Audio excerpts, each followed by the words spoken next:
देखिए, दिल्ली में केजरीवाल एक बहुत कठिन चुनौती है बीजेपी के लिए। उसकी वजह ये है कि केजरीवाल का जो कंपोज़िशन है वो वैसा ही है लगभग जैसा बीजेपी का है। वो भी कोई एक परंपरागत चीज़ों पर नहीं टिके रहते और हर चुनाव दर चुनाव चीज़ों में बदलाव करते हैं, चुनाव लड़ने की शैली में और अन्य चीज़ों में भी। वो भी कोई बीजेपी और उनमें से एक फ़र्क है सिर्फ़, जो संगठन बनाने का काम है वो बीजेपी आरएसएस की वजह से उनसे बहुत ज़्यादा अच्छी कुशलता से करती है।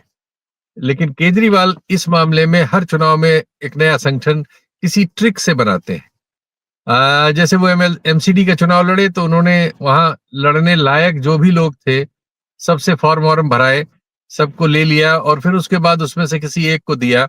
और उसमें से बाकी लोगों को फॉर्म वॉर्म भरा के सुनाया रख वख लिया था।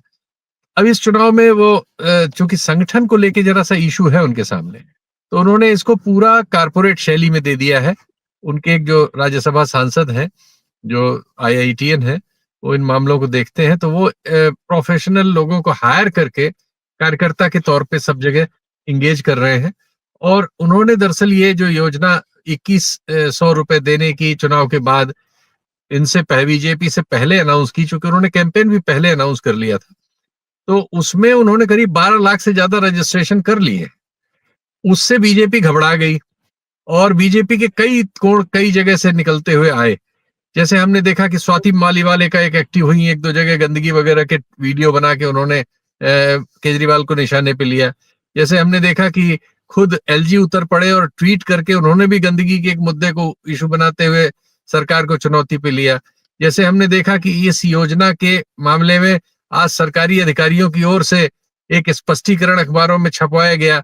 जिसमें कहा गया कि इस तरह का कोई प्रस्ताव सरकार पे ने न कोई तय किया, न विचाराधीन है, ये झूठा है और ये इलीगल है वगैरह वगैरह। तो वैसे तो हमला हो गया था केजरीवाल पर आज सुबह, लेकिन प्रवेश वर्मा का प्रकरण आने से मामला उल्टा हो गया है शाम तक। और इस समय चूंकि बहुत सारे चैनलों ने भी उसको दिखा दिया और सोशल मीडिया पर वो क्लिप्स हैं, केजरीवाल तो वायदा कर रहे हैं यहाँ नगद दिया जा रहा है, और जिनको दिया गया है उन्होंने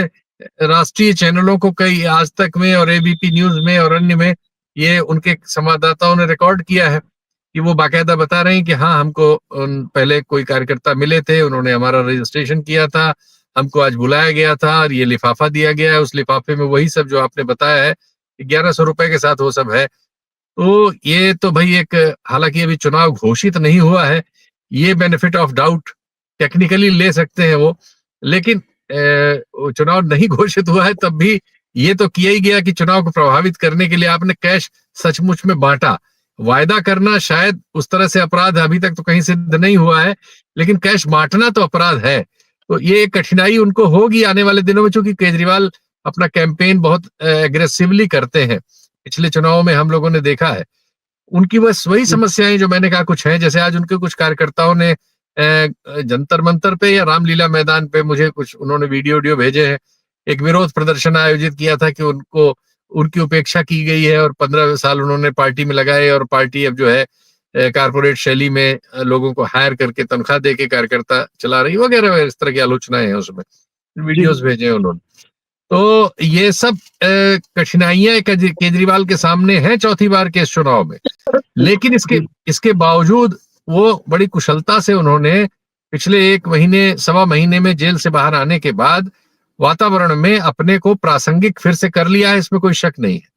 और चूंकि उनकी पहले से गरीब लोगों में एक पैठ है और मतलब एक परसेप्शन जो दिल्ली में बना हुआ है कि ऊपर मोदी नीचे केजरीवाल, तो वही लोग जो लोकसभा में मोदी जी को वोट देते हैं, मोदी जी के नाम पर बीजेपी को वोट दे देते हैं,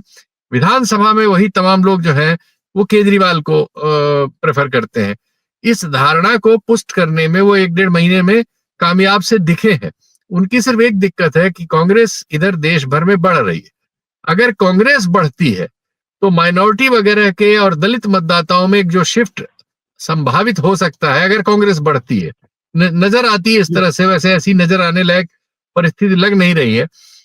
तो शायद उनको नुकसान हो। लेकिन क्या ऐसा हो पाएगा चुनाव तक, और क्या केजरीवाल के और बीजेपी के हाई डेसिबल कैंपेन के सामने ढीली ढाली कांग्रेस अपनी उपस्थिति वोट कठुआ के तौर पे ढंग से दर्ज कर पाएगी, ये मुझे कठिन लगता है। इसलिए चुनौती इस चुनाव में केजरीवाल के लिए भी अस्तित्व की चुनौती है और बीजेपी के लिए भी एक बहुत बड़ी उनके लिए शर्मिंदगी लगातार बनी हुई है कि वो दिल्ली नहीं जीत पाते, देश भर जीत के आ जाते हैं।